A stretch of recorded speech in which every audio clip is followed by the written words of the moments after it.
Assalamualaikum warahmatullahi wabarakatuh. Pada video kali ini saya akan menjelaskan tentang materi pemrograman mobile ya. Nah, untuk pemrograman mobile ini materinya kalian bisa lihat di website saya yaitu aditaristiawan023.blogspot.com ya. Nah, di materi ini nanti pertama mungkin kita akan membahas tentang sejarah kodular ya. Nah, di sini akan menjelaskan tentang sejarah mengenai kodular. Jadi kodular ini adalah platform pengembangan aplikasi berbasis visual yang berawal dari proyek open source MIT App Inventor ya. Nah, untuk kodular ini nanti kita akan maksimalkan untuk membuat sebuah aplikasi ya dengan menggunakan blok ya. Jadi untuk platform penggunaan coder ini itu berbasis visual drag and drop. Jadi sudah disiapkan ya item sama komponennya, tinggal kita mengambil saja drag and drop seperti mungkin kalau kalian pernah membuat Canva ya. Nah, seperti halnya seperti itu ya. Jadi istilahnya kalau kita menggunakan bahasa pemrograman, tetapi pada codeler ini kita akan membuat dengan menggunakan blok pemrograman ya. Jadi codeler menggunakan sistem berbasis blok pemrograman ya, yang mirip dengan Street. Pengguna menyusun blok-blok pemrograman untuk menambahkan logika aplikasi seperti fungsi interaksi, penyimpanan data, dan integrasi API ya. Nah, untuk uji cobanya kita bisa langsung melakukan emulator ya dengan menggunakan HP Android fisik ya secara langsung dengan menggunakan scan barcode atau memasukkan kode ya. Nah, untuk aplikasinya nanti saya akan jelaskan menggunakan apa saja. Nah, oke, selanjutnya untuk codeler ini pertama kita harus mendaftarkan atau membuat akun di Codular ya. Nah, namanya adalah codular.io. Nah, di sini ya, kalau kita baru masuk ya, nanti akan disuruh untuk membuat akun ya, disuruh untuk membuat akun. Nah, kita create apps.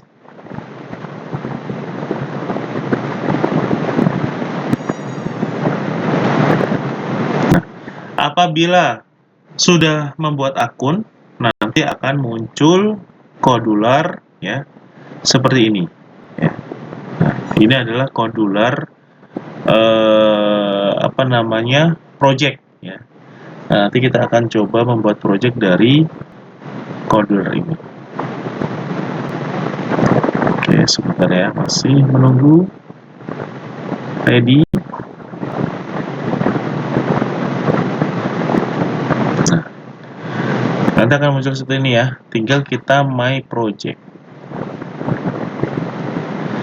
Di sini kita bisa create project kalau seumpama baru untuk memulai ya. Nah, create project, kita bisa create project lalu kasih nama, contohnya latihan 1 ya. Berapanya ya? Oh, dikasih di sini project name kasih browser.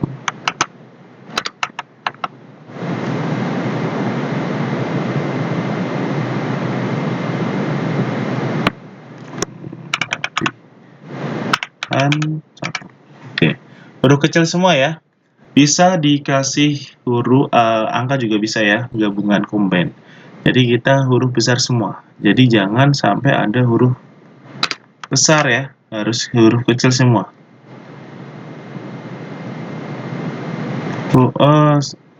Huruf besar bisa ya. Tadi ada notifikasi apa tadi? Ya.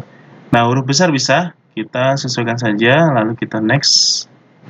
Nah, untuk app-nya sama ya, mau latihan Satu juga bisa tadi.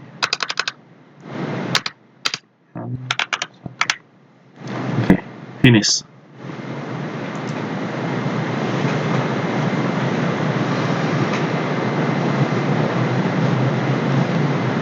Nah, tinggal menunggu, kita coba lihat materi. Nah, pada materinya saya sudah menjelaskan ya, fungsi-fungsi apa saja di bagian apa saja yang ada di kodular ya. Nah, di sini akan menjelaskan bagian-bagian yang ada di kodular. Lalu untuk pengenalan tool kodular sendiri itu ada di pertemuan kedua materinya ya. Nah, di sini akan mengenal berbagai nama jenis bloknya, fungsinya apa saja, komponennya, lalu bagian-bagian atau fitur-fitur yang ada di kodular ya. Nah, oke, ini sudah terbuka ya. Jadi tampilan kodular akan seperti ini nanti. Nah, di sini ada palet-palet yang nantinya ada button, ada text box ya, ada desain interface-nya. Nah, kita bisa menyusun atau ini ya, atau membuat tampilannya. Contohnya, kita membuat label.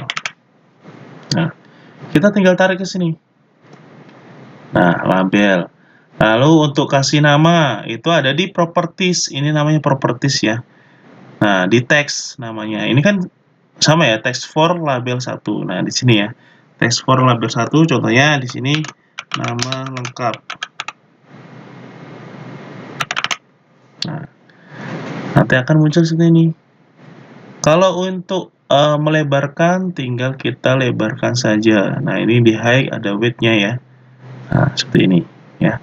Mau size-nya ditambahin juga bisa, contohnya 20. Seperti itu ya. Ini untuk mengatur properties-nya ya. Dari segi huruf, ukuran, warna, dan sebagainya. Itu bisa kita atur lewat sini ya. Nah, selanjutnya kita masuk mungkin kasih text box. Item text box. Nah, tinggal kita tarik ke dalam ya. Nah, seperti ini halnya ya. Kalau mau cepat, tinggal kita klik kanan di sini duplikat. Atur. Nah, ini duplikat. Jadi saat kita duplikat nanti di sini akan namain adalah label 1 copy ya. Mau lebih lengkapnya, tinggal kita kasih nama di sini. Label nama. Nah, untuk mengidentifikasi ya, agar mudah kita mengidentifikasi itemnya. LBL ini apa nama? Nama mungkin ini ya,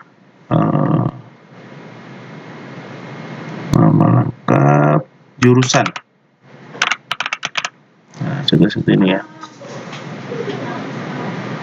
Nah, tinggal kita kasih nama jurusan. Nah, seperti ini ya. Nah, kalau sama kita tarik lagi. Nah, seperti ini. Nah, ingin dikasih jarak spasi, itu ada juga di sini. Namanya adalah space.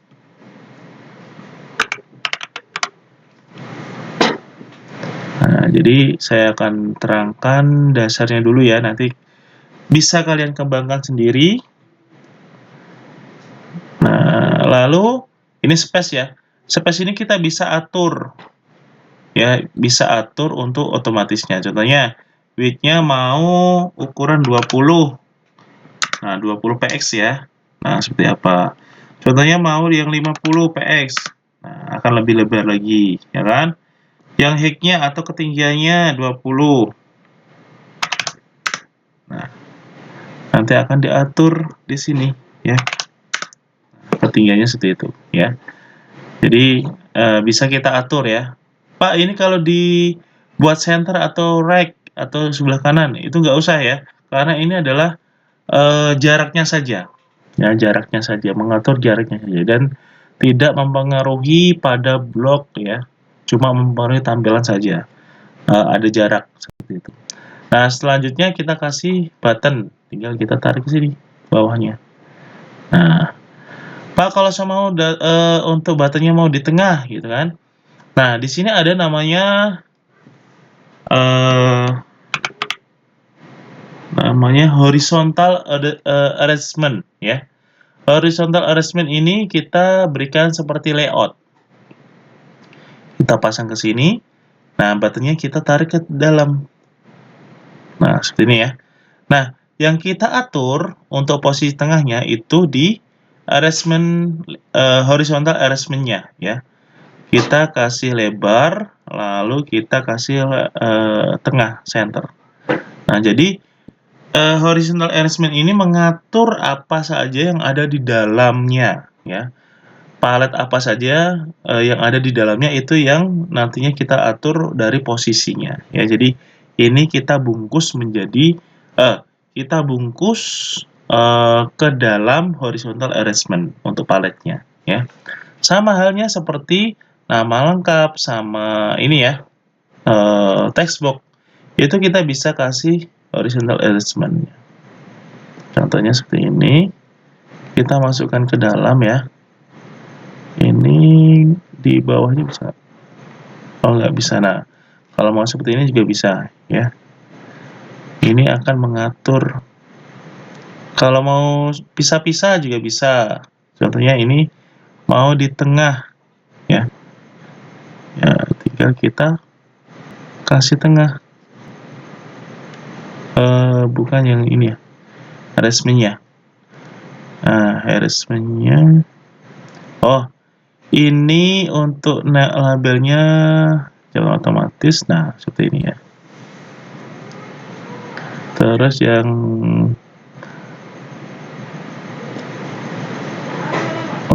textbooknya juga sama ya, tinggal kita atur arrangement-nya seperti ini, posisinya adalah center. Nah, seperti ini hasilnya ya. Jadi kita bisa mengatur asalkan kita bungkus di arrangement-nya seperti itu. Oke, selanjutnya, nah untuk background-nya ya, kita bisa ganti menjadi putih juga bisa. Yang putih set. Nah, jadi nggak kelihatan ya layoutnya kan, lebih bersih lagi. Nah, ini putih. Oh, bukan screen-nya ya, yang horizontal arrangement-nya. Nah, seperti itu ya. Nah, untuk penamaan pada screen-nya juga bisa kita ubah ya di sini ya. Contohnya di sini kita ubah menjadi title screen ya. Bukan screen 1, berarti di sini kita klik about system yang ini nih titelnya ya. Contohnya input data. Nah, nanti akan kasih nama seperti ini ya. Oke, seperti itu ya. Lalu untuk bloknya, nah di bloknya ini adalah kalau di aplikasi yang lainnya kita menggunakan namanya bahasa pemrograman, tetapi kalau yang di Hodular ini kita menggunakan yaitu blok namanya ya. Nah, di blok ini ada banyak sekali elemen-elemen dan komponen yang bisa kita gunakan untuk merancang suatu bahasa pemrograman. Nah, lebih jelasnya lagi, ya, itu kalian bisa melihat pada segi warna ya. Kalau seumpama kita membuat suatu deklarasi baru, ya. Jadi tidak mengambil dari komponen ini, ya. Nah, di sini ya, kontrol contohnya. Nah, di sini untuk apa? Untuk memberikan suatu logika, ya. If then, if do, ya. Nah, di sini ada banyak sekali yang kita bisa gunakan. Nah, lalu ada logic, ya, match, ada text, ada list, directories, ya. Nah, ini banyak sekali. Nah, posisinya kalau kalian mengerjakan tugas ya pada contohnya di sini ya, di register. Nah, di masing-masing tutorial itu saya sudah memberikan ya untuk bloknya, jadi tinggal menyesuaikan saja. Nah, contohnya when button 1. Nah, artinya ini namanya adalah elemen ya. Elemen button 1, cari di sini ya. Di bagian sini. Kalau kalian cari di sini itu kosong kan? Tidak ada button 1. Nah, button 1 itu adalah sebuah palet yang tadinya kalian kasih nama button 1. Nah, carinya adalah di sini ya. Kalau seumpama tadi button ya. Nah, di sini ya. Tadi kan belum saya namain ya menjadi nah, button 1 kan ini. Kalau saya kasih nama bukan button 1, contohnya di sini simpan gitu kan. btn simpan. Nah, kita rename. Nah, otomatis ini juga namanya adalah btn simpan. Nah, tinggal kita kasih nama simpan. Nah, oke. Nah, otomatis di bloknya nanti akan muncul btn simpan tuh. Saat kita buka, nah ini akan ada penamaan. Penamaan sesuai dengan elemen yang sudah kita buat. Tetapi kalau masih kosong, nanti hasilnya seperti ini. Nah, ini beda ya. Ini adalah strukturnya, ya. Jadi, kalau untuk mencari sesuai dengan apa namanya yang ada di tutorialnya, cari, klik dulu elemennya yang sudah kita buat tadi. Contohnya, tadi kan horizontal arrangement, label nama, gitu kan. Textbox saat kita buka nanti akan muncul. Nah, secara spesifik seperti ini, ya. Jadi harus bisa bisa membedakan ya antara palet yang di atas sama yang di bawah ini, ya. Ini ada dua ya, ada dua lingkup atau grouping ya. Nah, di atas ini built-in ya, pembuatan variabel dan lain-lain. Lalu yang bagian yang sudah kita buat tadi ya. Nah, secara spesifik ya. Kalau button berarti kita membuat tombol buttonnya itu mau diapain gitu kan. Mau disimpan, mau dihapus, diedit. Nah, kita klik di sini. Lalu ada space enggak ya? Itu nanti untuk space saja. Kalau ini, nah ini untuk textbooknya seperti itu. Tinggal kita klik saja dan sesuaikan dengan tutorialnya ya. Contohnya ini, when button 1 klik do. Nah, kita harus mencari blok yang sama ini. When button klik do. Nah, contohnya gini. Kita button ya. When button klik do. Nah, when button klik do gitu kan. Kita klik, tarik ya, drag ke dalam. Nah, kalau untuk menyusunnya, tinggal kita tarik aja. Contohnya, open another screen name. Nah, ini kan kosong. Berarti kita klik di sini ya. Open another open another. Nah, kita klik di sini. Kita bisa lepas di sini bisa ya. Lalu kita susun. Nah, pasin di sela-sela ini. Klik. Nah, seperti itu. Ya, ini bisa kita copot. Ya, kita bisa tarik. Nah, gitu. Nanti ada nama-namanya ya. Contohnya ini. Nah, seperti ini. Ya, kita jadi susun satu persatu. Ya, kita cari dulu komponennya, baru kita susun. Kalau gampangnya lebih ke warna ya. Warna lalu sesuai apa enggak dengan bahasa pemrogramannya seperti itu ya. Nah, selanjutnya ada yang namanya Firebase ya. Nah, Firebase ini adalah kegunaan untuk menjadi sebuah database-nya atau data penyimpanan atau tempat penyimpanannya ya. Contohnya kalau kita menginputkan suatu data itu kan pastinya harus kita simpan ya. Saat kita klik simpan, nanti datanya akan tersimpan di suatu database. Nah, untuk kedular ini kita menggunakan yaitu Firebase namanya.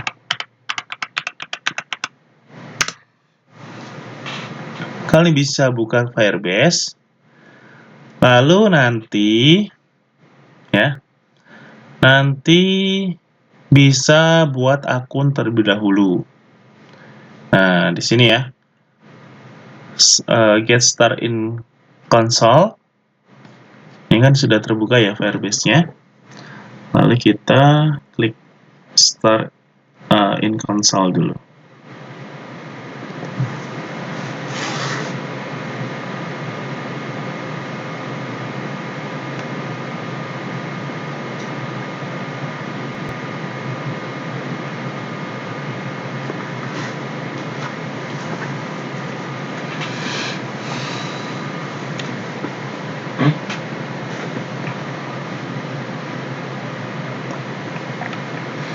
Oke, nah ini ya. Kalau sudah membuat akun pasti akan muncul seperti ini nanti. Ya. Nah, ini adalah project yang sudah saya buat. Nah, setelah itu create new Firebase project. Kita klik. Nah, kasih nama ya. Contohnya mungkin tadi ya. DB latihan 1. Seperti ini. Kita continue. Kita continue lagi. Oke. Kita continue lagi. Nah, ini pakai yang default account for Firebase. Lalu kita create project. Nah, nanti akan memproses membuat suatu database-nya atau rumahnya dulu ya. Rumahnya dulu akan dibuat di Firebase tersebut.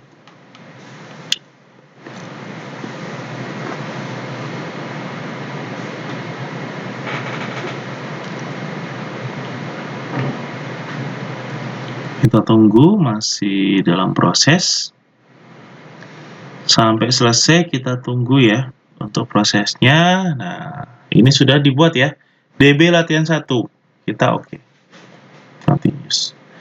Nah, setelah itu nanti akan masuk ke dalam pengaturan awal ya. Pengaturan awal. Nah, yang kita atur apa? Nah, kita bisa lihat di sini ya. Ini close saja. Oke, saya akan berikan arahan yang dipakai ya, nantinya akan dipakai. Contohnya build dulu, pilih yaitu yang real-time database ya. Kita klik real-time database-nya.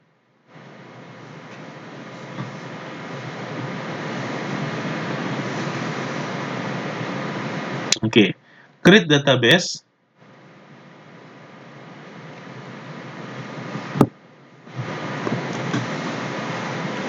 Nah, ini ya. Security, oke, kita lewatin saja ya. Ini sudah sesuai ya. Pakai United State. Next. Nah, di sini ya. Pilih yang atas start in block mode. Enable.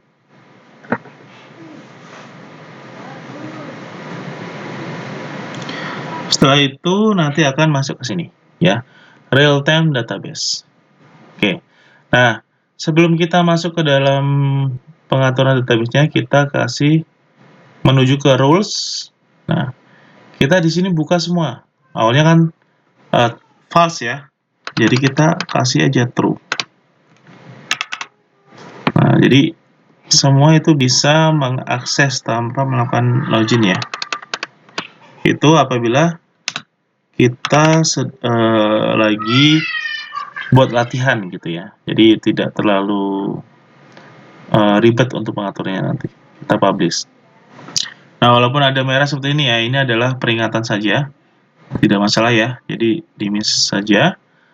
Nah, masuk ke data. Nah, ini ya. Jadi kalau seumpama kita masuk ke Firebase ini sudah, nanti akan muncul ya. Ini adalah yang nantinya kita bisa konekkan ke dalam scheduler-nya. Nah, kita bisa copy referensi URL-nya ya.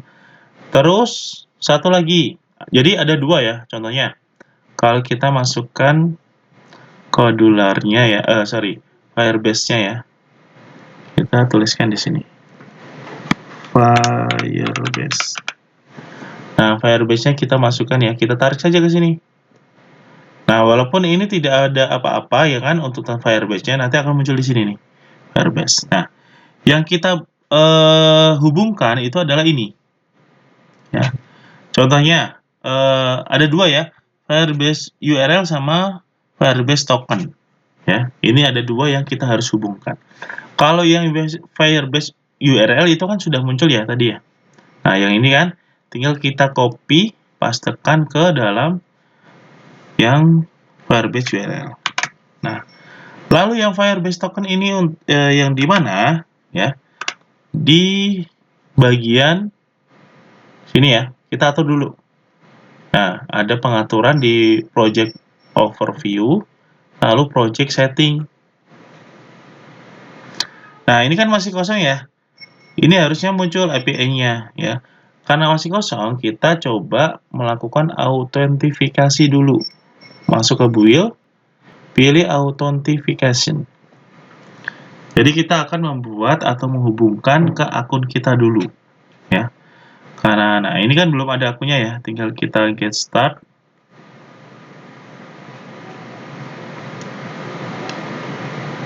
Nah, pilih ya yang mudah. Kalau semua kalian sudah membuat masuk dengan menggunakan akun browser kalian ya tinggal kita Google aja ya. Kita hubungkan. Nah, enable. Nah, ini ya. Kita hubungan ke emailnya. Setelah itu kita save.